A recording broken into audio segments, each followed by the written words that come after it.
This channel does not promote any violent, harmful, or illegal activities. All content provided by this channel is meant for an educational purpose only.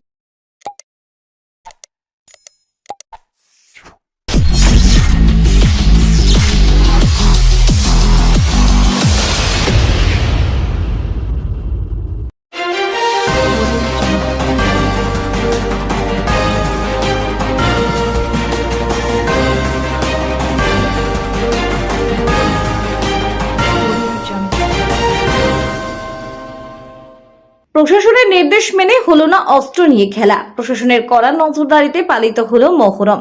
প্রচন্ড গরম থেকে রক্ষা পেতে জল ঢেলে রাস্তা ঠান্ডা করলেন এলাকাবাসী। ইরাকের কারবালার প্রান্তরে ইমাম হোসেন শহীদ হয়েছিলেন এদিন। মহরমের শোকে উপচে পড়া ভিড় হুগলি ইমামবাড়ায়। হুগলির ইমামবাড়ায় প্রতি বছর খুব বড় করে মহরম পালিত হয়। আজ ইসলামিক হিজরি ক্যালেন্ডার অনুযায়ী প্রথম মাস মহরমের 10ম দিন। ইসলাম ধর্মের মূলত শিয়া সম্প্রদায়ের মানুষ তাজিয়া নিয়ে শোকযাত্রা বের করে। সুন্নি সম্প্রদায়ের মানুষ রোজা বা উপবাস পালন করেন। বলা হয় মহরমের 10ম দিনে কারবালার প্রান্তরে ইসলাম ধর্মের শেষ নবী হযরত মুহাম্মদের মেয়ের ঘরের নাতি ইমাম হোসেন এবং তার পরিবার শহীদ হয়েছিলেন। ইসলাম ধর্মের জন্য মানবিকতা এবং ন্যায়ের পক্ষে লড়াই করতে গিয়ে শহীদ হন ইমাম হোসেন সহ 72 জন। সেই শহীদদের স্মৃতিতে ইমাম হোসেনের তাজিয়ার আদলে তৈরি তাজিয়া বের করে কারবালায় নিয়ে গিয়ে মাটি দেওয়া হয়। আজকের দিনকে বলা হয় আশুরা। এদিন শোকার্ত থাকেন ইসলাম ধর্মের মানুষ। হুগলি ইমামবাড়ায় বিভিন্ন জায়গা থেকে তাজিয়া আসে, তারপর শোকযাত্রা কারবালায় যায়। এই মহরমে হিন্দুরা সামিল হন। মহরমকে ঘিরে ইমামবাড়ায় এক সম্প্রীতির ছবি দেখা যায়। 10 দিন ধরে মেলা বসে ইমামবাড়া আশেপাশে চলে বিকিকিনি। আদির রিপোর্ট, আমার কলকাতা নিউজ।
মহরম অ্যাকচুয়ালি শুরু হয়েছিল চাঁদ রাত থেকে। আজকে প্রায় 11টা দিন আমরা এরকম ভাবে প্রতিদিন দুপুর 12টা থেকে রাত্রি 12টা পর্যন্ত প্রায় 10 দিন কন্টিনিউয়াস যারা এখানে আমাদের সঙ্গে যারা মাতম করছেন, তারা সকালবেলায় যে বেরোচ্ছেন বেলা 12টার সময়, সেটা শেষ করতে করতে রাত্রি 12টা, এরকম ভাবে 10টা দিন কেটে গেছে। তো এটা করা খুব শক্ত, ভীষণ শক্ত। কারণ প্রতি মুহূর্তে একটা করে মজলিস শুনছে, প্রচুর সেখান থেকে কান্দাকাটি, ভীষণভাবে মাতম মজলিস এগুলোকে করে উঠে তারপরে আবার ইমামবাড়ায় আসা এবং বিভিন্ন জায়গায় ঘোরা, এসব করে আমাদের হুগলিতে এরকমভাবে চললো। এবং সেটা আজকে সকাল থেকে আমরা এখানে করছি। তো কাল রাত্রিবেলাটা সারা রাত্রির গেছে। তো এসব করে এত সুন্দরভাবে সব ব্যাপারটাই হয়েছে যে কোনো এখনো অসুবিধা আমাদের হয়নি। এবং প্রশাসনের তরফ থেকে যে আমরা সাহায্যটা পেয়েছি সেটা মারাত্মকভাবে। কারণ কোনো জায়গাটায় আমরা যে সামনে আমরা এগোচ্ছি সেখানে দেখা যাচ্ছে যে সামনে রাস্তা এত গরম যে খালি পায়ে হাঁটা যাচ্ছে না, চলা খুব মুশকিল।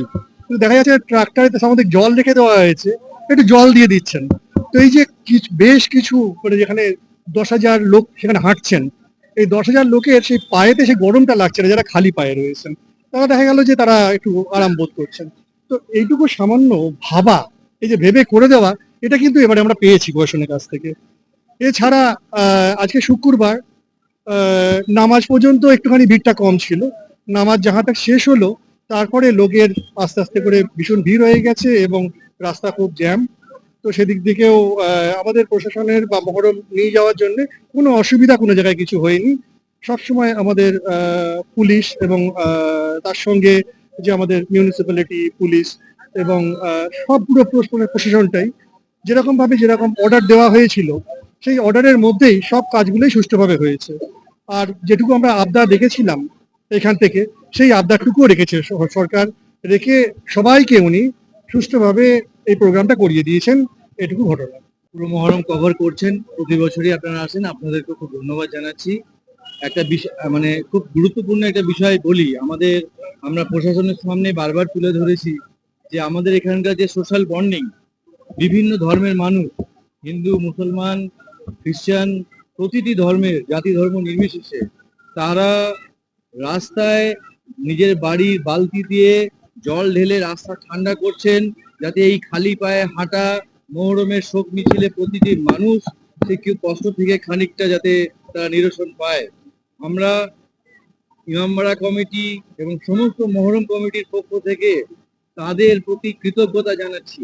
এবং পাশাপাশি আপনারা ইতিমধ্যে আমাদের রাজ্য সাহেব বললেন যে প্রশাসন অভাবনীয় সহযোগিতা আমরা পেয়েছি এবং আগামী দিনেও আমরা পাবো এই বিশ্বাস আমরা রাখছি। আজকের দেখুন আমাদের এই প্রসেশন তাজিয়া নিয়ে আমরা কারবালা প্রান্তরে বিকেল 4টের মধ্যে আমাদের সমস্ত প্রথা অনুযায়ী যা আমাদের অনুষ্ঠান থাকে সেটা আমরা 4টের সময় শেষ করব। তারপর আমাদের ওখানে শেষ করার পরে আমরা ইমামবাড়ার উদ্দেশ্যে এবং নিজের জায়গায় ফিরে যাব।